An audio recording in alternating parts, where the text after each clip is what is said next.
कौन सा पेज में, कौन सा चैनल में आप दिखाएंगे? बताओ जरा। दिखाएंगे भी कि नहीं? मालिक जो बोलेगा वही करते रहोगे।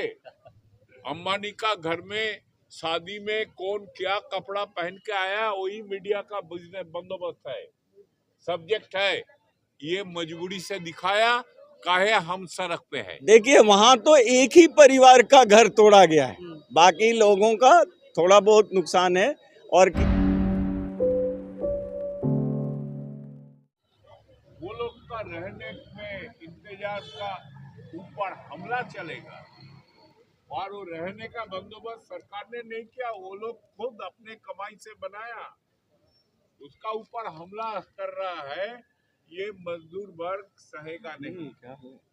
ये सारे जबरदस्ती उजाड़ने वाले प्रक्रिया के खिलाफ, मजदूरों को उजाड़ने का प्रक्रिया के खिलाफ आम मजदूर संगठन के संयुक्त संघर्ष है, आखिरी तक चलेगा। ये छोड़ने वाली बात नहीं है। इसी हिसाब से देश के ट्रेड यूनियन आंदोलन एक साथ उसी दिन जब पता चला ये आवाज उठाया और हम हमारे वही सारे संगठन का दिल्ली का जो इकाई है, बाकी जो जन संगठन है, हम उसको बधाई देते हैं जो तुरंत यही प्रक्रिया में आज ये प्रदर्शन का शुरुआत किया। एक साथी पूछ रहा था, भाई प्रदर्शन से क्या निकलेगा? जो निकालना है निकालते रहेगा। जो पूछ रहा है उसको पास हमारे सवाल है, प्रदर्शन से क्या निकले ना निकले, लेकिन आप जो बाइट ले रहा है इससे क्या निकलेगा? कौन सा पेज में, कौन सा चैनल में आप दिखाएंगे? बताओ जरा। दिखाएंगे भी कि नहीं? मालिक जो बोलेगा वही करते रहोगे। हमारे कुछ साथी भी इसमें भड़क जाता है, बाइट देने लगता है। कौन सा करेगा? सवाल से पता चलता है जो क्या करने वाला है। इतना बाइट लेने का बाद हमारे लड़ाई हमको लड़ना होगा भाई। दूसरे कोई खुलासा करके वो लड़ाई में आपको मदद करने वाला नहीं है। और यही है मजदूर वर्ग के हालत। मजदूर वर्ग जब लड़ते हैं उसका अपने संघर्ष खुद को लड़ना पड़ता है, और मजदूर वर्ग को खुद का संघर्ष के साथ साथ आम जनता के लिए भी संघर्ष करना पड़ता है। तभी ये अत्याचार को रोका जा सकता है, रोका जाएगा। आगे पीछे भी हुआ, आगे भी ये कार्यक्रम होगा। और इसी दिशा में दिल्ली के जो सारे इकाई है, ये संघर्ष को जिंदा रखना, ये प्रक्रिया को जारी रखना और आगे जाने का लिए इस संघर्ष को और तेज करने के लिए बंदोबस्त करना। हमारे संगठन के तरफ से CITU के बोल सकता है, और CITU क्या, हमारे संयुक्त 10 ट्रेड यूनियन के जो संयुक्त मंच है उसका सबका तरफ से बोल सकता है।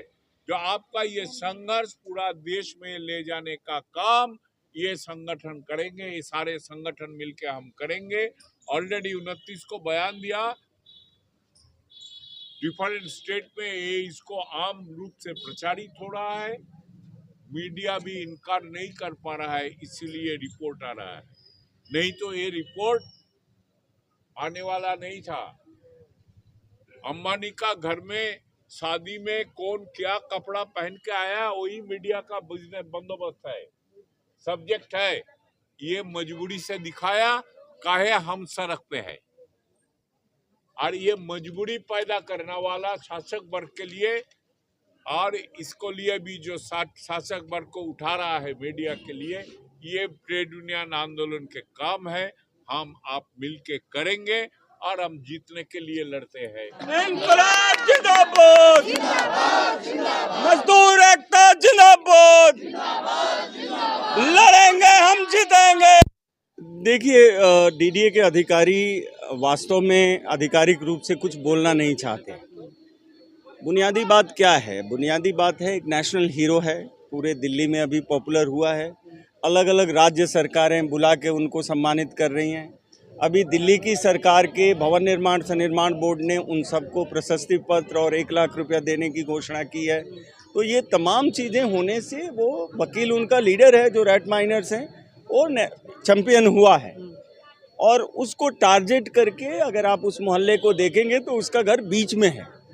तो सेलेक्टिवली एक आदमी का घर जाके अंदर टारगेट करना, और वैसे में जब उसकी 14 साल की लड़की और एक 7 साल का बच्चा घर में हो और कोई हो ना, बहुत ही दुर्भाग्यजनक है। कैसे ये हुआ है? बिना प्लानिंग के और बिना क्रिमिनल प्लानिंग के, बिना नोटिस दिए, बिना किसी के कहे तो हो नहीं सकता। कोई भी जूनियर लेवल का अधिकारी जाके इस तरह की तोड़फोड़ नहीं करेगा। लेकिन एलजी साहब बोल रहे हैं मुझे पता नहीं था, डीडीए के जो चेयरपर्सन है वो भी बोल रहे हैं हमें पता नहीं था। तो फिर जिस अधिकारी ने इस तरह की कार्रवाई की उसके ऊपर कार्रवाई करने की भी कोई घोषणा नहीं हुई है। तो बुनियादी बात ये मौखिक रूप से बोल रहे हैं, वो मौखिक रूप से बोल रहे हैं, तो आखिर कौन जिम्मेवार है? नहीं, अब तक ये आश्वासन दिया गया कि नहीं तुम वहाँ घर बना के रहो, दोबारा से सेटल करो, कोई आश्वासन अब तक नहीं मिला है। तो आज हम लोग प्रदर्शन कर रहे हैं, उस पूरे एरिया में बहुत ज़्यादा रोष है। आप लोग कभी भी मीडिया के नाते जाके वहाँ सर्वे करके देखिए, बहुत लोग गुस्से में हैं। इस तरह की घटनाएं नहीं होनी चाहिए। वही सरकारें जो उनको नेशनल हीरो घोषित करती है, वही सरकारें उनका जाके घर तोड़ती हैं, उनकी बच्चियों के साथ और उनके छोटे बच्चों के साथ बदतमीजियां करती हैं। भयानक रूप से शर्मनाक है मुझे लगता है। क्या होना चाहिए? अब क्या लग रहा है, यहाँ अधिकारी लोग मिलेंगे नहीं आपसे, फिर कैसे प्रदर्शन? मेरे ख्याल से इनको मिलना चाहिए। अभी हम लोग बैठे हैं धरने पे, मिलेंगे ज़रूर, मेरा ऐसा उम्मीद है। और कितने मुझे लोग अफेक्टेड हैं वहाँ पे जहाँ पे बता रहे हैं आप? देखिए, वहाँ तो एक ही परिवार का घर तोड़ा गया है, बाकी लोगों का थोड़ा बहुत नुकसान है और किसी का घर नहीं तोड़ा गया। टारगेटेड तरीके से वकील हसन का घर तोड़ा गया। तो क्या लगता है वकील हसन का ही क्यों घर तोड़ा गया? देखिए, इसी बात का मैं जवाब दे रहा हूँ कि किसी न किसी तरह से एक तरफ तो वो नेशनल हीरो बना है और दूसरी तरफ कुछ लोगों के दिमाग में वो हॉन्ट भी कर रहा है। आप समझ सकते हैं मैं किस तरफ इशारा कर रहा हूँ, और उसी हॉन्टिंग के चलते उसका घर तोड़ा गया है। चुनाव भी नज़दीक है, क्या कहेंगे फिर अगर इस तरीके की चीज़ें हो रही हैं? चुनाव तो नज़दीक है और हो सकता है कोई वहाँ, वो बहुत ही सेंसिटिव एरिया है और हम लोग बहुत ज़्यादा सचेत हैं।